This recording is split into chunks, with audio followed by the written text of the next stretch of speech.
My name is Rhapsody, his name is sneakyteak, and welcome back to the ladder streak. Ooh, it is a good time and a good deck. I'm glad to be back. Is it a dead giveaway that should we like obscure the timer in the map? Does that break the fourth wall, Rhapsody? The timer in the map? There's a timer in the map. Oh no! Don't look. Much time has passed. I'm just gonna hover however over many that. days. However many days since the previous upload. That's what happened. It's been a while. I have a beard now. I wasn't actually able to grow a beard before we started this, but I have now gotten the ability to grow a beard, and then I grew the beard. It's like Plato coming out of the cave with all the wisdom of perfected strikes. And ready to employ it here. I'm looking at a couple different paths here. I'm seeing one that stands out a little above the others, but I am worried. So you talked about the harshness of the Emerald elites on the second floor. Yes, that's definitely a place to lose a run. Absolutely. Are you talking like a Book of Stabbing with a strength buff kind of situation? You know, this deck is probably more scared of plus health tri-slavers than it is even of that. Because this deck is very good at single targeting. Although, you know, 180 health on a book it's going to be scary. I can guarantee that. But potions solve fights, and a lot of pathing is optionality. A cool thing about moving towards that empowered elite is it looks like we can dodge it, can't we? Yes. And if you can dodge it, then if you can dodge a wrench, you can dodge a spire, right? So I figure we can probably go that way. Yeah, in particular, I'm thinking like there's an opening here that goes question mark, shop, question mark, hits a rest before the first elite, and then here I can decide at any point to go to any other area. So I have a counter suggestion. Sure. Which is bottom right, actually middle path start, up one, right into a question mark, right into a merchant, left into a fight, and then we can take an elite before a fire if we're healthy enough. And that also gives us an idea as to what the empowered elite is before we hit the fire. Potions can win these fights too, and we have solid potions coming into the act. So do you take a normal fight question mark shop over a question mark, question mark, question mark? Yes. Yes, because we also have feed. So we do really want fights. We want to get very good at fights, and we want to take a lot of them. Is there any consideration that we are a deck with a lot of 2-cost attacks, more question marks on this floor is a higher chance for Necronomicon? So I used to play towards this really, really aggressively. But the problem is there's only a limited chance that you see that event at all, and then only a 1 in 3 that you see Necronomicon. Now, Enchiridion and Nilri's Codex are both incredibly powerful. Like Nilri's Codex can be run winning in the right circumstances. But I have found that taking too many question marks in Act 2 and within a deck like this will leave you high and dry because you haven't indexed on the feed that you have. You're still taking damage from some of the events. I end up finding myself wanting. It's hard though. It's a really hard balancing act, and I'm still solving it. How much damage do you? Turn 1. I was about to say, how much damage do you feel comfortable taking in order to trigger a feed? But it's always going to be in a hand. Yeah. But the answer is a lot. You know, I'm willing to, depending on the run and depending on what our current max health is, like I've taken 35 health to get a feed down because every snowball, like every little bit of snow you add. Can we get the kill this turn? Do we have? No, we're exactly 1 off. Oh man, that's unfortunate. Yeah. So I guess it's just Shrug perfected then. I was going to True Grit perfected. It's just 1 more block. Oh yeah, cool. I forgot we had upgraded True Grit. And then we're there. The fact that we got the feed in this first fight, losing only 1 health, is really solid sign. How do you feel about Wild Strike? So I take Wild Strike a lot more often than other players of this game. And it's a lot of very energy efficient damage here. It doesn't mess up our draw as much as usual because we're holding things in hand with Runic Pyramid. We have True Grit to get rid of the wound that we draw into. But I don't know if it's good enough. Is a pre-upgraded Dark Embrace good enough considering we have the Shockwave and the True Grit? And retain cards that we don't play on the turn? Honestly, I think right now this Dark Embrace is not often going to draw cards, but I think I would take it anyway because the power potential of the card is so high. Like once you do get a 4th energy, or if we get a corruption or something, it makes a machine out of your deck. It definitely does. My concern is taking it as a as a speculative pick, despite the fact that I posit that it would be bad for us for a while, specifically due to the fact that, so I like to talk about a concept called expected energy expenditure per turn. So how much energy can you expect to expend each turn to get like an optimal result out of your hand? Right.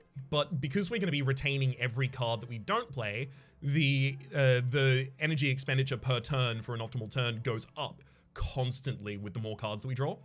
So I'm fine taking this as a speculative pick. I just wouldn't play it. Yeah, and I actually think that you may find that it does something when we get to fight Chosen and friends. Dark Embrace is an answer to Dazed. So it's not even just entirely speculative. Fire breathing is better.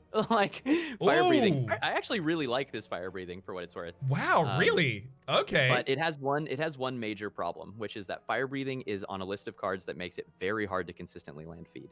You have to be very careful, or you're going to kill your enemy on accident. But I actually think this fire breathing is perfectly solid. Okay, if you get a fire breathing in the deck, are you now considering taking curses you previously wouldn't, or are you relying on enemies putting statuses into your deck and it responding to those? Ironclad is very proficient at creating his own statuses, but it's a combination. It's also an answer to a few key fights later on, like burns against Nemesis. The new fire breathing is solid, and the fact that it's offered here upgraded is like really a win-win. Hell yeah. It solves this fight, right? Like if we start needing to play skills. Extremely. I mean, I can always play the Perfected Strike, so I get my Shuriken proc this turn, right? Is it strike, strike, twin strike, open up the hand, get the Shuriken? Yep. Yeah, exactly. I dig it. That might even just line us up for the feed. 28, 11, 39, short. If we shrug it off Shockwave and then do the attacks next turn? Yeah, perfect. Great. Shockwave is showing its stripes here, by the way. I really think it's one of the best cards in Ironclad's kit, and it's one of the best cards at letting you have 3 energy and still not die. Shockwave was one of the last cards that I decided, for the Ironclad set at the very least, decided was good. Like, I held out on it for ages because it's 2 energy, it has an immediate impact on the board, sure, but I'd rather kill my enemy, that kind of thing. No, couldn't have been more wrong. Specifically because I was comparing it to other sources that have less vulnerability and less weakness. And I was thinking, oh, sure, it's about as useful as those, but more expensive. But no, fights go a lot longer than you necessarily expect. 5 turns of area, weakness, and vulnerable. It's a huge card. It's huge. I think Intimidate's good and Underpick too, but I cannot elongate the episode by talking about every card. I take Intimidates too as well, yeah. Yeah. Ooh, okay. I know my pick is spot weakness 100% here. Yeah. Cool. Yeah, it's mine too. Solid scaling. Who's our in-boss? It is Collector. Collector. Okay. It's spot weakness is solid against Collector. You have 3 targets that can be attacking you, and makes our Thunderclap actually AOE. It makes it easier to land feed. It's good. Do you replace this colorless Essence potion of is interesting. Steel? Yes. Yeah. Yeah. So I was actually thinking about this before you asked the question, because this is what I would have been thinking about where I playing solo. This is actually really hard. Colorless potion, I think, gets worse on average when you have Runic Pyramid, because a lot of colorless cards are card consistency. They're card draw, they're card like manipulation, and that's a lot less important when you're on Runic Pyramid. But it also has things like Apotheosis, which gives us more health out of our feed. It has a bomb, which is maybe like accidentally an answer to the Tri-Slavers fight. I think I still take colorless just because looking at 3 cards is such a powerful answer to a fight when you're not quite sure how you're going to get out of it without taking 40 damage. Yep. So I like that swap. And the discard is on the Essence of Steel? That's what I would do, totally. Great. That's with feed, that exactly blood potion is like, that blood potion may be a carry to the heart kind of thing. It is now 20%. It used to be 10%. I feel like my valuation of blood potion anchored at the 10%, and now I'm constantly in the rate where I'm like, I love that phrase. It's such a huge challenge in these games, anchoring on previous thoughts or kind of decisions. But blood potion is a lot better than it used to be. Wow. Yes. Yes, always. Yeah, take them. That's 5 because we're before Ascension 15. We have a feed. Yep. I would have trouble looking at anything other than the preserved insect here. Especially with what we want to do. Okay. Yep. 100% on board. I like the headbutt, by the way. I think it's good. But is it too many attacks for too few? Oh no, apparition. Never mind. What it does is lets you play 2 spot weakness in a cycle. And that's a lot faster scaling. And it lets you bring back Shrug It Off in fights where you're going a little slower. It's going to pay for itself. And due to the Runic Pyramid, you don't have to worry about drawing the headbutt before the target you want to be headbutting. Exactly. Exactly. Great. If this Havoc were upgraded and we had the money, I might buy both. Headbutt Havoc is one of my favorite pyramid combos. It's very good. Neat. This is certainly a first turn. Yeah. Fire Breathing Thunderclap Strike. I would hold the Thunderclap. Ooh. I would hold the Thunderclap.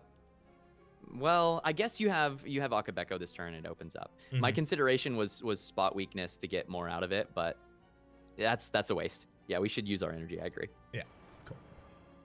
So I'm gonna say some things that are weird. You should prepare for me to say some things where you're like, "Are you sure?" And then I'll be like, "Actually, no, I'm not sure." That is But totally... I consider weird lines because I found the more weird lines you consider, the more often you beat the heart. It's like you gotta really be open. Yeah, I mean, like, I think for me, like, the point at which I started considering, like, weirder lines was Watcher, because card sequencing and, like, thinking 2 and 3 turns ahead and what might be available in those turns. And That's also, the class. like, calculating is the class, so Yeah. it really trained me to start doing that more. She's a puzzle. She's a puzzle. She so fits the game, and she's so different than the other classes. I love the Watcher. I think it's an incredible addition. Do you have any particular, like, do you want to target the lowest Low HP health. first? Yeah. Yeah, typically low health. That way it's easy to line up a kill. 28 is a nice number. Our Perfected Strike kills them. If you wanted to Apparition Perfected Strike, that would be like a solid turn, right? Is there any consideration to Apparition Shockwave? You take 1 more damage this turn, but you set yourself up to be able to kill targets instantaneously on later turns. The thing is, we already kill targets instantaneously? I don't know. I think either are going to be about the same. You're going to probably Shockwave next turn, so. And we do have Headbutt coming as well. So here's where it gets a little awkward, I guess, because we do want to land this feed. We Is do. there anything cheeky? How much is Twin Strike? It's 7x2. Yep. Spot Weakness, it's 10x2. And then feed is on 13, so we're only looking at 23 damage. So I guess it's Shockwave Shrug. And then we're able to close next turn. I don't know if this fight is worth a potion. It may be. This may be colorless potion turn. Really? Just because we're somewhat likely to see another potion too. Yeah, I mean, we've got all these apparitions coming. Yeah. But if it showed us like, well, it can't give us a dual wield, unfortunately. That's in class. I think I would click on this potion here. Hey. Discovery is solid. Enlightenment lets you play Shockwave and still do something else. I like them both. Discovery could be the dual wield we want. Let's find that dual wield. Here we go. Boom. That's a whirlwind. I don't want a whirlwind. You're late. Well, another Shrug It Off is fine. Free Shrug It Off means we don't take damage on this turn. Yep. And if we play it first, we can play around Apparition, I guess. I guess we already are just going to Shockwave, though, right? Yeah. Don't really change the Apparitions are these weird things where it's like you spend all this time trying to get hyper optimal, and then you're like, wait, I have a card that says block all damage. I should just play the card that says block all damage. I remember when that event came out, and it was remarkable because there was like a couple of weeks of the community discussing it and going, this is garbage. This is awful. It loses so much health. Oh, I can't believe anyone would take this. And then slowly but suddenly, weirdly, like it reached a tipping point, and then everything turned on a dime, and it was like, you never avoid that event. I don't know what you're talking about. And I never thought differently as well. It's 5 apparitions sub Ascension 15, you know? I skip it sometimes in the ladder. I think we have lethal on the left one with feed. Or am I miscalc? Oh, we haven't spotted. So you're right. Yeah, we haven't spotted, but Okay, I'm 15. worried that like we play the apparition this turn and then just try and kill one of them. Or set up one of them for the kill. Yeah, I agree. Cool. And we've still got 3 apparitions in the draw or something. Where that's discard. Yeah, that's the discard. I was checking out the discard to see. Oh, you were checking for Put the Perfected Strike back on time for the kill next turn, so it'd be Perfected Strike on the front line and then feed on the back line next turn using the headbutt to set up for it. Love it. Cool. I'm so happy with these apparitions. That's exactly what we wanted to make feeds easier to snowball with. Which feels weird. It's like, why would I lose HP to gain HP? And it's like, well, it's gonna pay off. Woohoo! It's the Havoc, right? I love this Havoc. I love this Havoc. Makes it way easier to land Perfected, or to land Shuriken. You can headbutt Perfected Strike and play it for free, right? Mhm. Like, that's a thing that we can do in this fight, as an example. Actually, though. So Are you? Yeah, right. I can only here, really. I'm gonna be honest. I think that I shrug first because to see an apparition is such a huge savings in this fight. So there it is. And then just spot, right? And now you've got T-clap, headbutt, and whatever. Yeah. Yeah. Playing around the apparition, it's like that was gonna be 2/3 of our health, basically. Oh hell yes. Very, very good call right there. Do you app Perfected Strike the back line so we're not entangled? Yeah, It's definitely. gonna get pretty clogged otherwise. Just taking a moment to see if there are any other lines to consider, specifically because the Thunderclap loses a lot of damage not using its Akabeko charge. Yeah, majorly agree. This is the fight where I said that fire breathing might be useful, and we're just too fast. We're actually just really fast. Just to make a point of it, I'll delete it. I'm glad you did that. That was a flex. That was a solid flex. No. We turned that down in Act 1. Oh, that's right. I mean, we're gonna max heal this out, so like apparition this turn, and then Twin Strike headbutt. One thing that we could do is if we are looking for a specific draw, Elixir in this fight is fine to open up. Because if we can save the left 2 potions, I'd really like to keep the Empowered Elite open. Yep. But just depends on what we're looking to draw. My concern with the Elixir is the card that I want to throw back to the top of my deck right now would be the Perfected Strike to instantly kill a target next turn, using the Twin Strike and the Headbutt to set a target up for the feed later. But if I delete a bunch of strikes, suddenly I'm having a harder time doing that. We're doing... It's fair. What damage with the Perfected Strike right now? Actually, let's look at the mage deck. 7, 8, so 18... Wait, hang on. No, 24. 24. So it's 30 damage by itself right now. Yeah. Oh, and we will be weakened next turn as well. So 30 with the weakness goes down by It's not even 8, quite a kill. 7? Oh, God, yeah. And the strike. Yeah, I see what you're saying. Yeah, deleting the strikes deletes the power from the thing. Such an interesting thing. It's kind of without precedent. I don't think there's any other card which references your actual in-play deck in the way that it does. Perfected Strike is very strange. None that I can think of off the top of my head, at least. Right. Well, I mean, I guess what we could do then is if we T-clap Headbutt, we're down to 7 cards, and we've done enough damage that the Perfected Strike still gets the kill, even if we feel the need to Elixir, just to guarantee we see an apparition. Maybe we do, maybe we don't. I think we're pretty safe either way. If we push any damage on this turn at all, we're pretty safe either way. Okay. You going for Taskmaster or Blue Slaver? Blue Slaver. Ooh, I always take out the Blue Slaver. My last on almost like 99% of the time, the last person on the board is going to be the Taskmaster. It's going to be the middle.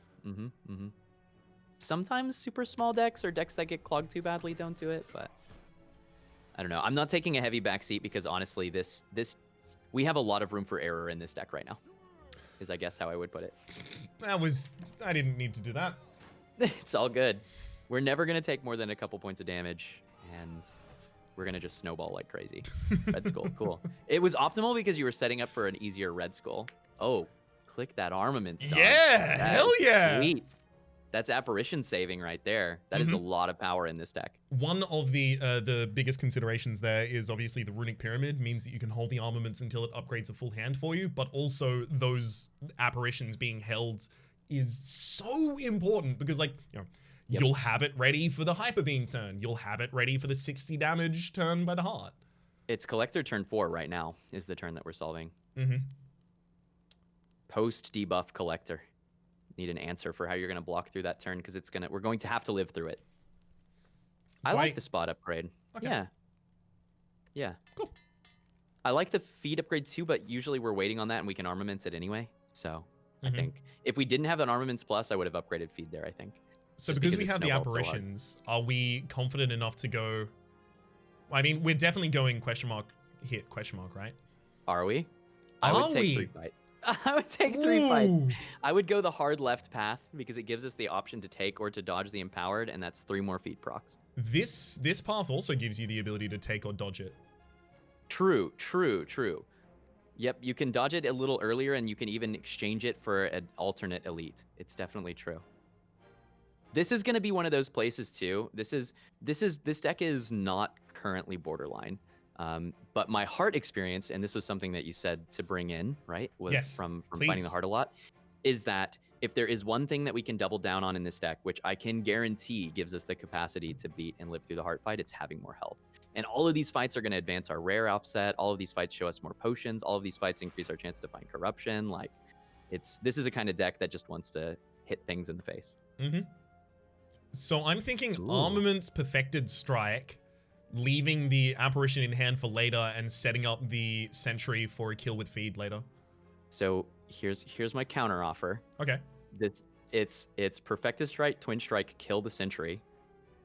Hold Armaments, lose the Apparition, hold Armaments because there's still 4 more Apparitions, and it lets us upgrade our feed to kill the Spheric Guardian.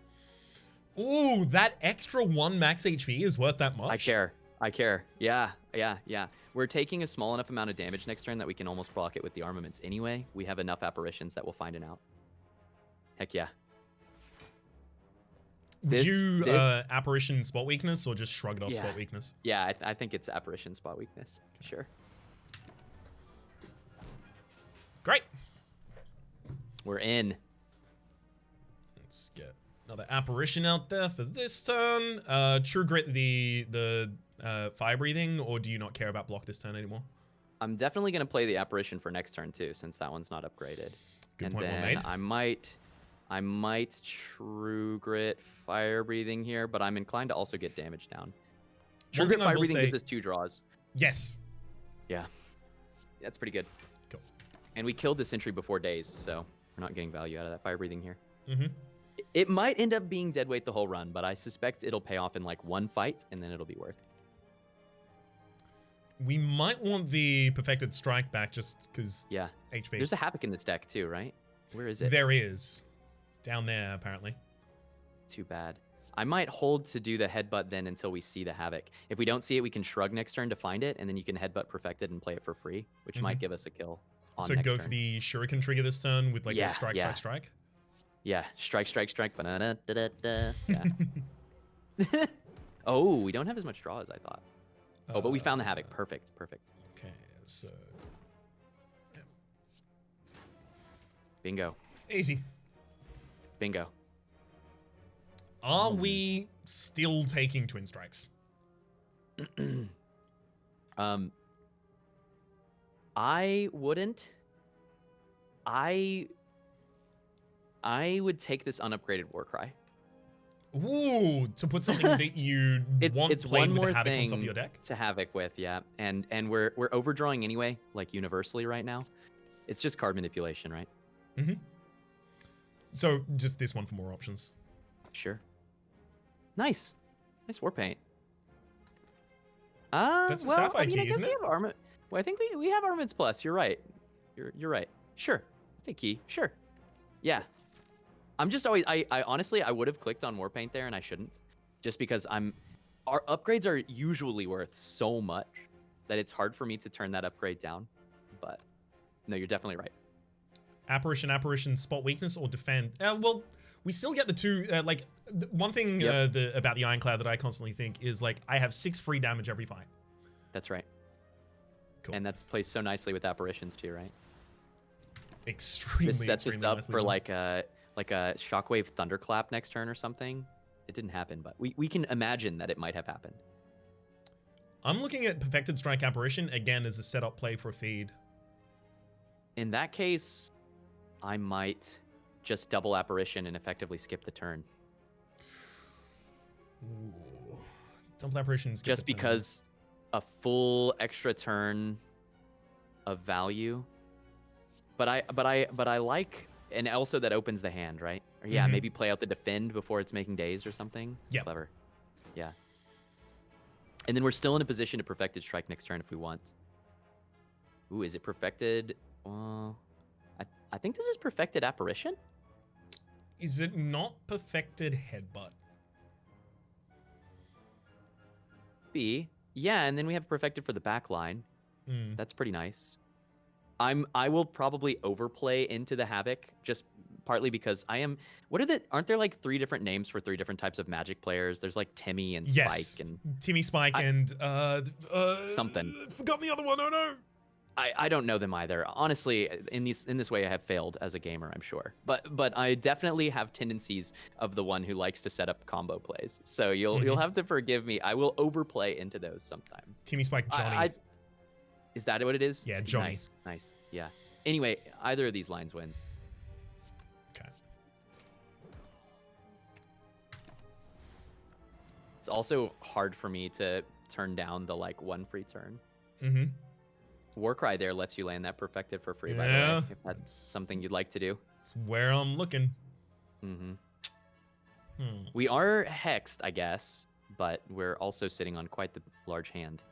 Yeah, any dead draws we have, just use the cards we already have in hand instead. Yep. I wish we had seen the Shockwave, I guess. That's my only sadness. Oh, and now we get to get a Shuriken proc on this turn, too.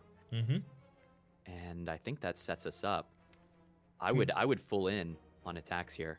I would throw the clothesline as one of them. Oh, smart. Yeah. I like that. You still get your proc.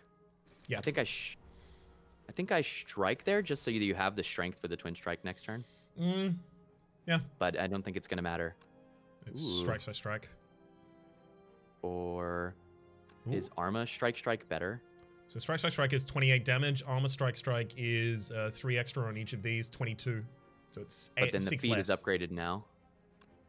Oh, right. Well, what's our next draw? We're doing it eventually. It's just a question of when we need to do it, right? Thunderclap or Twin Strike are going to be in the next draw, which are both going to provide the base for feed to be able to kill, which means armaments, those cards, and then feed is still enough. Perfect. And it Good gets 1 less consideration, dazed in the draw. So you actually see those cards. Okay. Nice. Whew. I mean, honestly, we have gotten a lot of health out of this path. I wasn't expecting that. I like this cleave. Yes. Yeah. In because of Collector specifically. Ooh, I wasn't even thinking about that. I was thinking about like Act 4, there are a lot of AoE fights that I'm going to want. Like cleave is like, you don't necessarily want to cleave them all the time because of the thorns. But at the same rate, like if I haven't got like a proper AoE, and I don't really consider. Well, and it makes the cow go moo. You know, more cards that we like to moo with the cow. Sorry. The cow go. Yeah. Okay, there we go. Yep. You read me. Ooh. So far, fire breathing has proven that it's a very, very excellent True Grit target. That's pretty cool. You actually get it's interesting because you know how you've got Sentinel, which you burn and you get a bonus of 2 extra energy. You actually get, it's not written on the card here, but you get a bonus when you burn fire breathing out of your deck of no longer having fire breathing in your deck. Right.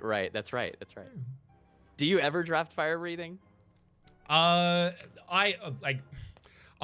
do a lot of daily content. Too? It's not a card I'm anchored on. Okay. It's more that I don't like status heavy decks. And I always look at it and I'm like, this goes into status heavy deck rather than this goes into deck to mitigate certain enemies. That's the differentiator for me, see. And this card, I think part of the thing that ended up making this card not so useful yet is we immediately got apparitions. But if we hadn't, the fire breathing, as an example, gives us a guaranteed close against Tri-Slavers. We just ended up being fine because our block was so dense. Yep. Do you? I like the line you're looking at. Double defend. Yeah. Yeah. Cool. And I think too, I would feel no need to look to verify like the micro lines through fights at this point. As long as you are seeking to get an upgraded feed landed, then you're thinking of the same thing as me.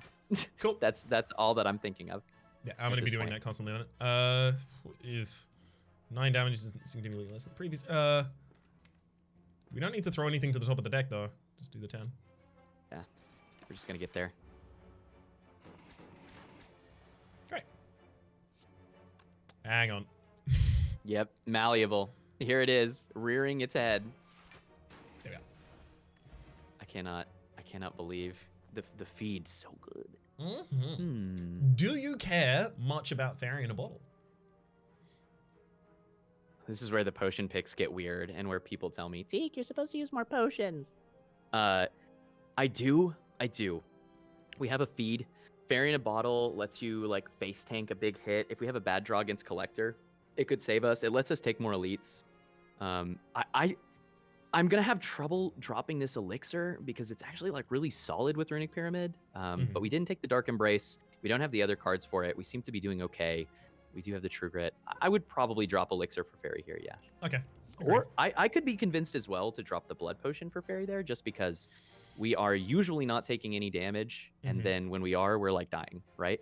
I kind of like the idea of having each the Fairy in a Bottle and Blood Potion together, because it means that like a lot of the time, if you are about to take a lethal hit that would previously trigger the Fairy in a Bottle, instead save yourself with the Blood Potion, have minimal HP left, and then a 60 damage hit killing you is the same as a 60 damage hit killing you when you have 1 health or 40.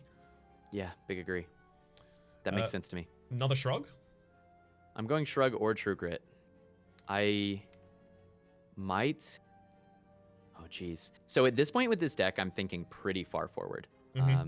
I am convinced that the deck that we have can beat Collector, because we have a plan to live for 5 turns and then a plan to outscale with a combination of like recurring spot weakness and shrinking the deck. And that actually leans me towards True Grit, because at that point, True Grit, even if we don't upgrade it, we have an armaments to upgrade it. True Grit gets us to a very, very solid core to beat Awakened One or Time Eater. And I think we can smork Donudeka hard enough. But the Shrug It Off does come to us upgraded, and it's really nice. But we do have armaments and Runic Pyramid.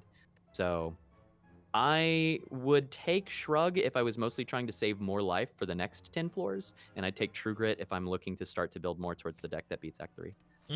Interestingly, like for me, I would have snap picked the Shrug It Off there, but because of our energy expenditure per turn, not expected energy expenditure per turn, but like the amount that we can actually put out per turn, we kind of don't want a card that's gonna draw another card consistently, because we've ended up with constantly like a hand crunch, and another card that removes another card from our hand suddenly gets better in those circumstances. Agree. The Shrug It Off is just a ghostly armor here, and that's a good card, but the draw is not as relevant as it usually is, right? I think we're just Apparition and then Faces the Place. I would headbutt for nothing here, which feels wasteful, but opening the hand up. What do you think about Armaments Apparition prevents the painful wound, and then headbutt the armaments back atop the deck? Okay, I like that. I like that a lot. We still get to have the apparition or the armaments, which fulfills my needed desire to upgrade feed. It's good. How's a Clothesline defend? Yeah. That's where you land. It's just about to autoplay that one. Regenerating Book this was a good find for us, by the way, I think. This is a really solid fight for us. Yep, we have one. Kind of just assuming that's a scaling turn. Yes, we have one. We have done it.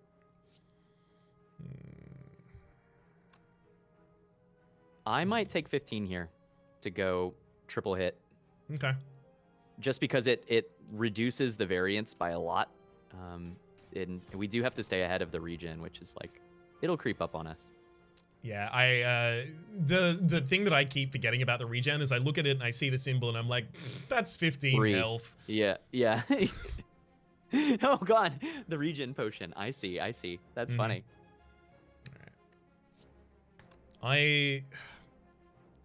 Like, we're not getting to the new shuffle of the deck, are we? No. So but the True Grit still might let us see more cards. That's one thing. I could see a play where we like True Grit a card just so that we can see more apparitions or whatever. Can you see it that we True Grit the Shrug It Off? Sure. Oh. Sure, that's perfectly bold enough, I think. All right, are we lethal yet? Yep. Heck yeah. Oh, that's yes. Nice. I like this a lot here with too. the Thunderclap, exactly. Yep. Dual wield. Oh, it's so good here. Are you ready? Are you ready to be so hungry? How hungry are you? I'm actually pretty famished. I finished stream and I skipped lunch. Then you want this dual wield plus. The ability to quadruple feed in Act 3 will make you so stonks. It's amazing. I'm ready to stonk. Should we upgrade the feed so we don't have to not speculate? Yeah. So we don't have to wait for the armaments? Yeah, I like that upgrade. Cool. I like that upgrade. I like another elite, especially with our preserved insect. Mm-hmm. Is there a point at which we start upgrading the apparitions because we don't have necessarily the ability to save them? I actually was just thinking that after this, if we're healthy enough, we might upgrade an apparition just to guarantee there's one we can save for a bad collector turn. I think that that's pretty solid. I think this turn is apparition, defend. Yeah. And then we plan to go in next turn with Shockwave and get a cleave off or whatever. It means weakness, but it's okay. Yeah, that's what I don't like, the weakness. Yeah. It's only one turn, though. You're right, you're right. Assuming that we bring someone down, which maybe we do. One thing that we could do, which is an interesting line, is we can only feed in this fight once. So there is some worlds where we dual wield Twin Strike, just because it's such a ludicrous amount of power for Perfected and for Shuriken. Mm-hmm. It's like a little cloggy, but we're not getting attacked next turn.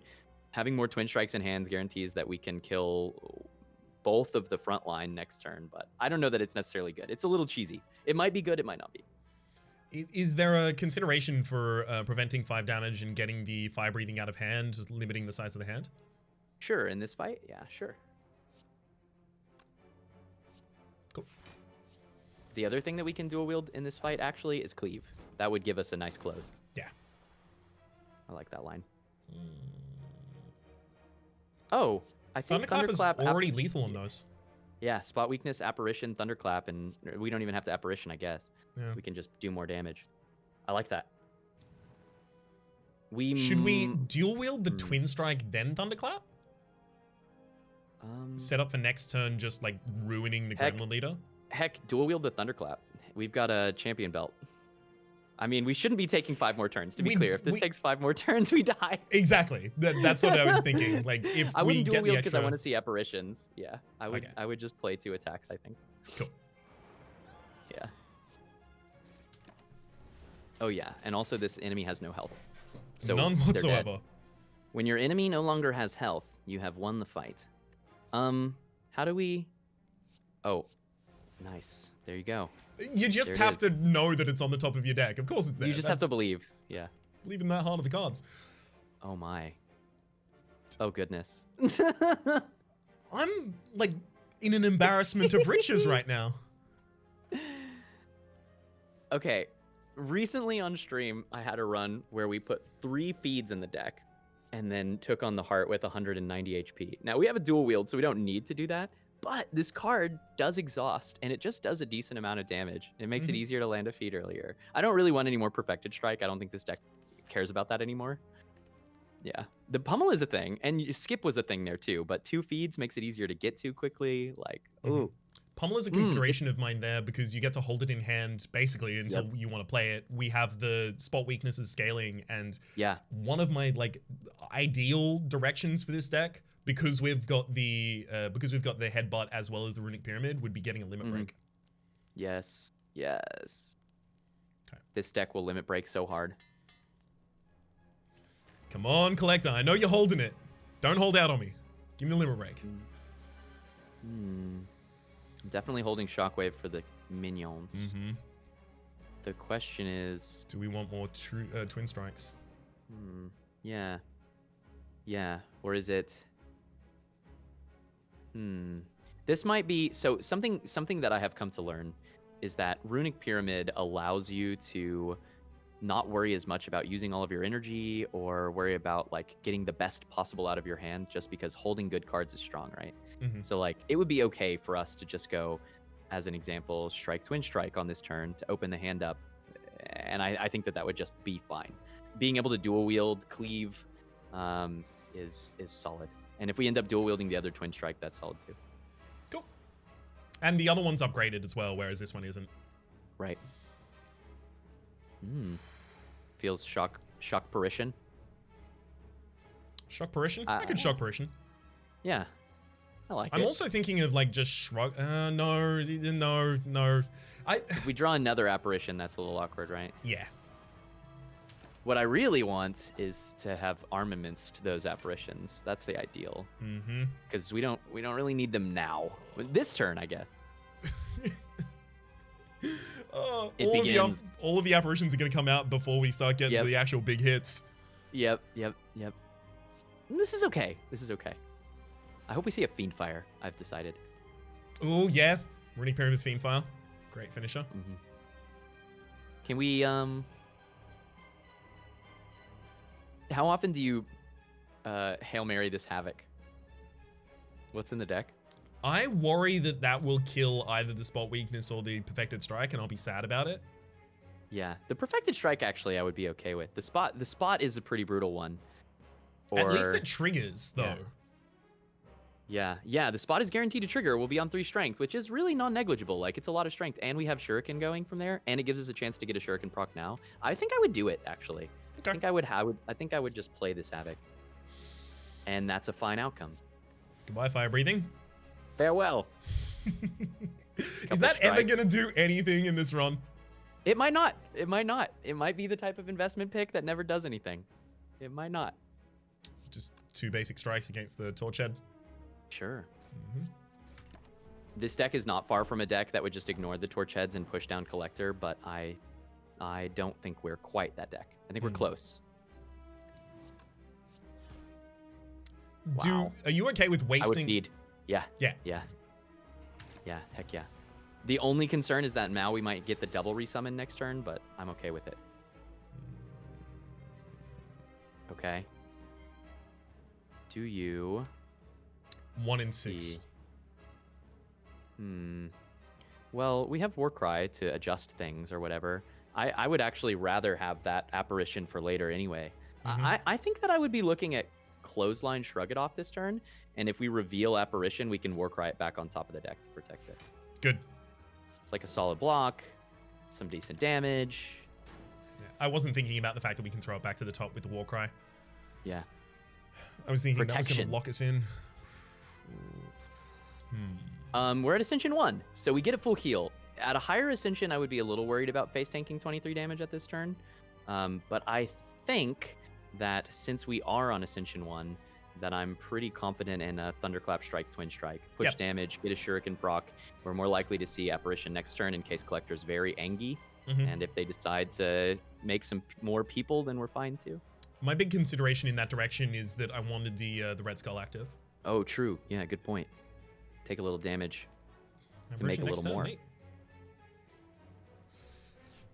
I think I'm all about just a perfected. Do you perfected headbutt here to bring it back, or would you rather bring back? Oh, what about like perfected and then headbutt Twin Strike or headbutt Cleave or something like that? Actually, headbutt Thunderclap. Yeah, Thunderclap. No. Maybe. I mean, I'm curious. Thunderclap because the vulnerability is already. We need more vulnerable. Let's do that. I like that. Cool. It could have also been Spot, I guess. Could have been. Definitely could have been. But I like this. We could block this turn using armaments, defend, hold the apparition for a later turn. I love that. I like that a lot. This also gets some of the cards out of hand that actually, should we True Grit one of the defends to get 2 cards out of hand instead? Or do we want to hold True Grit for later? The big question is, do we actually want to cycle these defends? Because we might. Like, this deck might need to block 1 more time to land 1 more spot weakness. It just depends on Collector's pattern here. And we've got good potions. I think you could do that. I think you could True Grit a defend. We'll still have 1 more upgraded defend in the cycle. We've got Apparition. Yeah, I think this is safe. Oh, hell yeah. Nice. Thunderclap, Warcry, the Perfected Strike back atop the deck, Havoc. Havoc it on this turn. Yep, absolutely. And then I think we're feed range, actually. Ooh, hang on. Wait, that's 15. This is the vulnerability on this as well as another 19. 57. Yeah, we're going to be feed range. Okay, yeah. Thunderclap, okay. yeah. You're right. It's going to be perfect. Were you worried that we were going to actually overkill there? I was thinking that we could possibly use Dual Wield to get another Perfected Strike and start going off like that. That's definitely a way to scale. It's totally not necessary. These decks are so curious because sometimes you don't even realize how many avenues you have to get really strong until you play it a little bit, right? So we don't care about max HP in this deck at all, right? What are we gonna drop here? It's like, oh man, maybe it's just play the Blood Pot, pick up the Fruit Juice. It doesn't matter because we're getting a full heal here. Really? Over the Liquid Memories? Liquid Memories is like one of the strongest potions in the game. It's very strong in this deck too, because bringing back spot weakness to do one more play against the heart, or yeah, I don't. It's just gonna depend. Like that blood potion's gonna end up being really strong, but hey, there's that Fiendfire. I love this Fiendfire. I love double tap. I know. There's nothing wrong with loving double tap here. We have Shuriken too. An upgraded double tap in this deck puts in a lot of work. If we had more energy like already rather than the pyramid, I think I'd be more about the double tap, but we have the pyramid's Fiendfire. I love the Fiendfire here, and it opens up a lot of things. It opens up faster cycling and gives us another way other than just fire breathing to deal with statuses. It's good. 32 is the deck basically done.